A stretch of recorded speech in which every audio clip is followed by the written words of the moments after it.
Colin was wrong. Just when I gave the WNBA players credit for, in a private poll, naming Caitlin Clark as the face of the league going forward, and then Kelsey Plum comes out, takes a shot at Caitlin Clark because her team wasn't present for, the meetings they're having regarding the negotiations.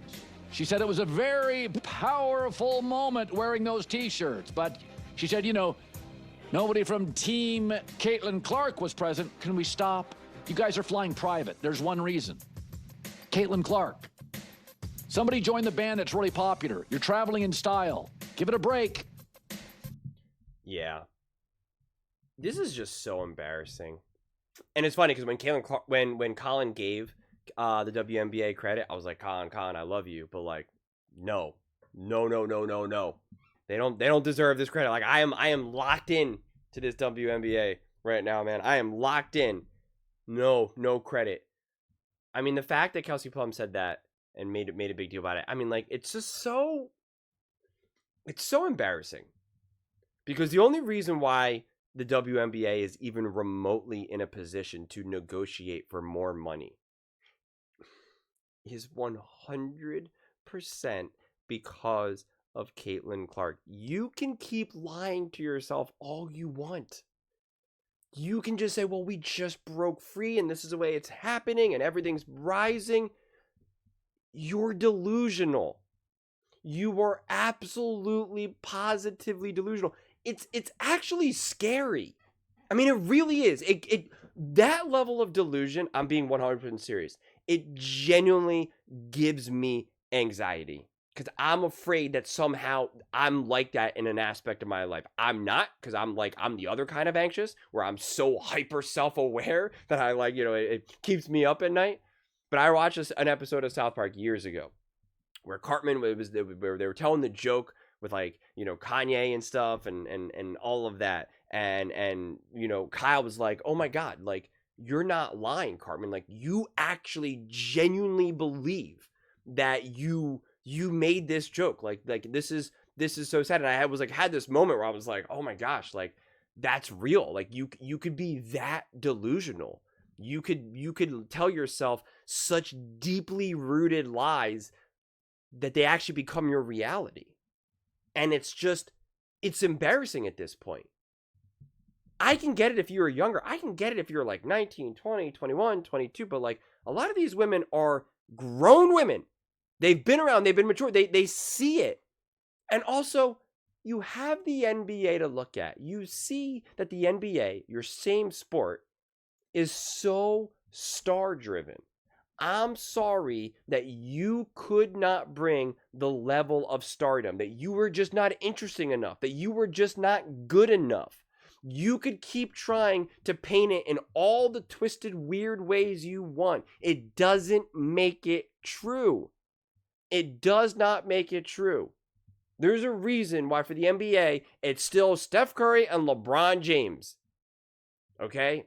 Because they are the most, people are still rather talk about LeBron James and Steph Curry over Halliburton and SGA. That's just a fact. They're not as popular. People don't care as much as they did, even though those players are brilliant and great. Now the WNBA had the problem, whereas not only are you not brilliant and great, but you're also not that popular. Again, sorry if that's an inconvenient truth for you.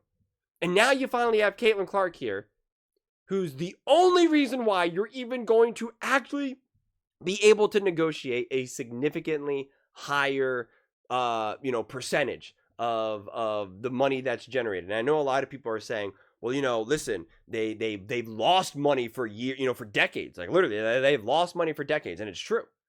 Like, theoretically, people say, like, oh, you shouldn't even pay these women, because they're not making any profits. Like, that's not inherently true either. Because you have to look at, and kind of Colin talked about this a little bit before, and it was a pretty good example.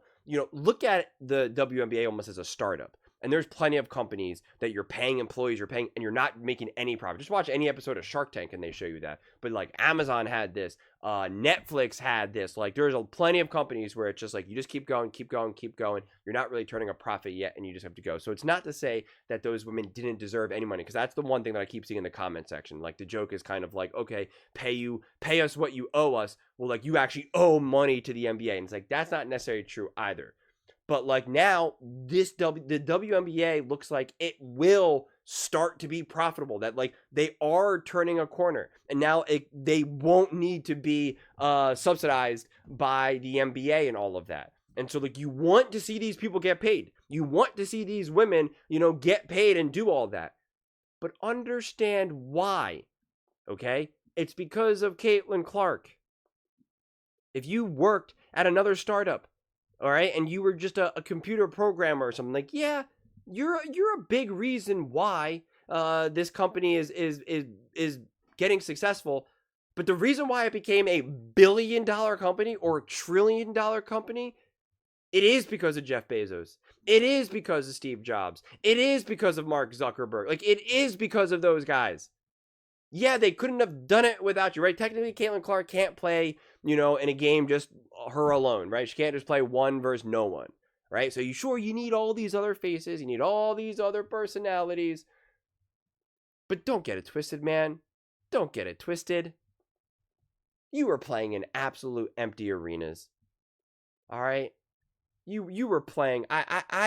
You could find an average YouTube video that had more views about a kitten farting than the WNBA finals. All right, I mean, like that's just a reality. I could get more people in my backyard for a cookout than the New York Liberty were able to get for their games. It's just a reality. I don't got a big backyard, man. Not at all. So that all suddenly changed when Caitlin Clark entered the league. Now you have to change locations. You have to change arenas. Now you're having merchandise and viewership. Like everything is just astronomically through the roof. And you still want to pretend like it's not because of Caitlin Clark. And then you have the audacity to try to make it like Caitlin Clark is not part of, this empowering meeting to wear the shirts. First off, wearing the shirts is bizarre. It's just dumb. It just is. You can negotiate. You can do all that. Wearing shirts like that are just ridiculous. It just is. Again, I'm all for everyone making money and living the life that you're trying to live. I support that. I support you advocating for that and fighting for that. That's all good. I draw the line when you try to pretend like you should get paid as much money as like LeBron James. Like that was the kind of the nonsense that people tried to say like last year or 2 years ago. It was like LeBron James gets paid $50 million. Why doesn't Asia Wilson get that? And it's like, do we really need to have this conversation right now? Like, are you kidding me? LeBron James individually makes more money than like the entire WNBA as a whole, like the business of the WNBA. Like, if you can't understand like economics 101, then like I'm not the one to explain it to you. And quite frankly, you just never will. So like that conversation, I'm not even interested in having anymore, because it's like, okay, whatever you say. But like I'm all for advocating to again make more money to pay what you're worth, however you want to define that and all of that. But like we still need to be smart about how we go about doing it, the conversations we're having, and quite frankly, the fact that Kelsey Plum said what she said kind of proves that wearing the shirts was already done. It already kind of proves like you're taking an absurd way of going about this. Like, why do you think bringing up Caitlin Clark's name in this moment and saying like Team Clark, zero members, attended and all of that? Like, why do you think that that's the appropriate way to get to the goal that you're looking to achieve? Like, it's insane. And in fact, like you're renegotiating now your CBA and all this type of stuff. Like, it's just numbers. Okay. So be smart. The people that represent you, hire the smartest people that you can find. Go through all the numbers, make all the infographics, make all the stats, and show, look, we're getting higher and higher and higher. We're negotiating this right now at this growth. And you know what? show all the Caitlin Clark numbers. You don't even have to say it's because of Caitlin Clark, because you could say it's because of everyone. You know, you're just like, look at the league, everything's growing. Like, and you'll have a better argument wearing a t-shirt saying pay us what you owe us and throwing Caitlin Clark under the bus. That's not how you get there. That's not how you get there. It just makes zero sense. Exactly 0 cents.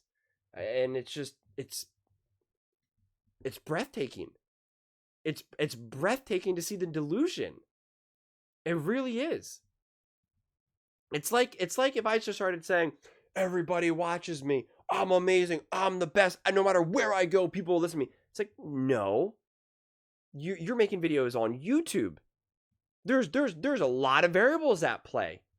You know, without Caitlin Clark, who's listening to you talk? Without sports, without the NFL, without the NBA, without the WNBA, it's like, who's listening? Without YouTube, who's listening to you?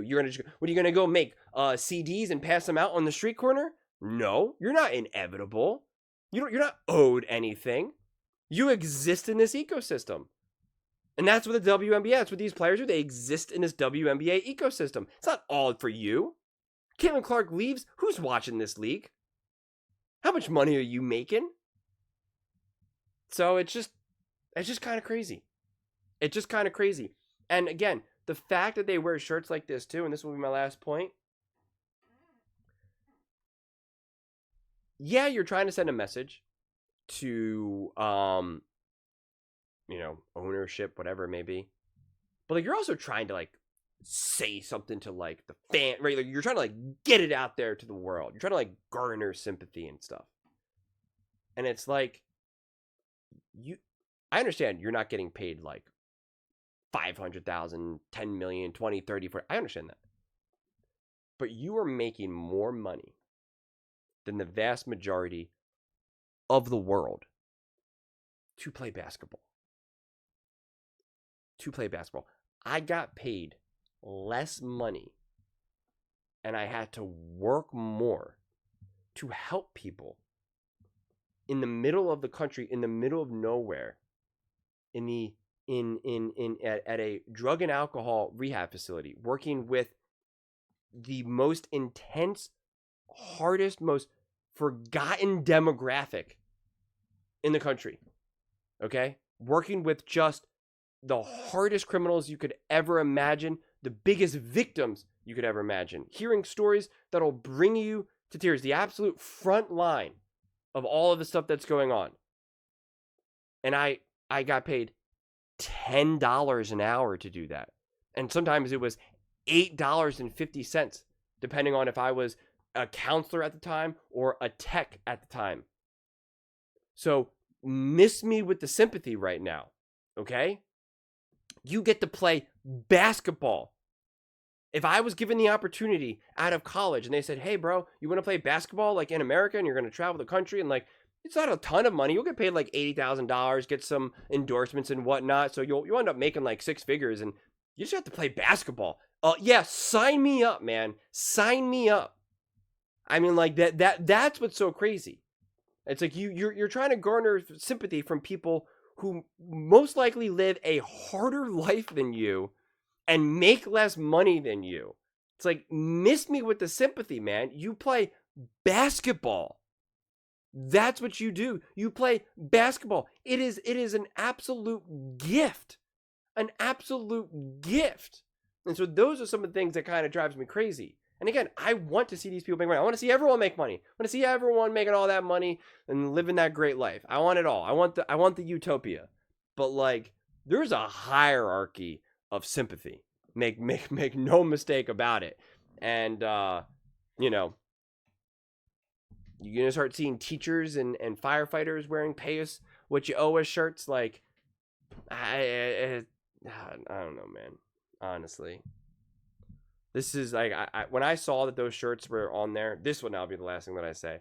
I just said, like, man, they make it so hard. They make it so hard. They can be just so unlikable. And I'm just like, I say this in a lot of my videos. It's like, guys, you have an amazing opportunity. People are starting to watch you more. People are starting to care more. You're building this league. It's growing at an amazing rate. This can truly be something special. And like I keep saying, the summer is ripe for the taking. You have the ability to own the summer, okay? And you can get to a point where you are making millions upon millions upon millions upon millions upon millions of dollars. Play high quality ball, be interesting personalities, and be people that people want to watch, that people like to hear from. I could listen to SGA, Halliburton, Bron, KD, Steph, Kobe, Shaq, like all these guys. I could listen to these guys talk. You're just gravitated to them. It's magnetic. But when I see stuff like this, I'm like, okay. And then you have the soundbite, like you have from Kelsey Plum, and it's like, oh my gosh, just leave me alone. Like, you make me not want to watch. It's like, okay, goodbye. See you later. It's just like, it drives me crazy. It really does. And think about the player who's actually bringing all the attention. Do you hear her saying stuff like this? No, you don't. So the one player that actually gets it and is actually deserving of all of this, she doesn't even take this path. Doesn't that tell you something? It should. If it doesn't, take a beat. Those are just my thoughts. I'd absolutely love to hear yours. What do you guys all think about Kelsey Plum? Throw in some shade, we'll call it, at Caitlin Clark and the whole pay us what you owe us, and that whole thing. How are you making sense of it? Let me know in the comments below. I read every single comment, so whether you agree with me or disagree with me, either way, let's get in some discussions, let's get in some fights, but ultimately, let's just have some fun. And please do consider subscribing. We are building an amazing community here, and I absolutely love to see you part of it. I want to build something that we all genuinely feel connected to, something that we're really excited to be part of. I think we're all on our way to doing it. And please don't forget to give this video a thumbs up, as it really does help with the visibility and the algorithm. Thank you so much. See you next time.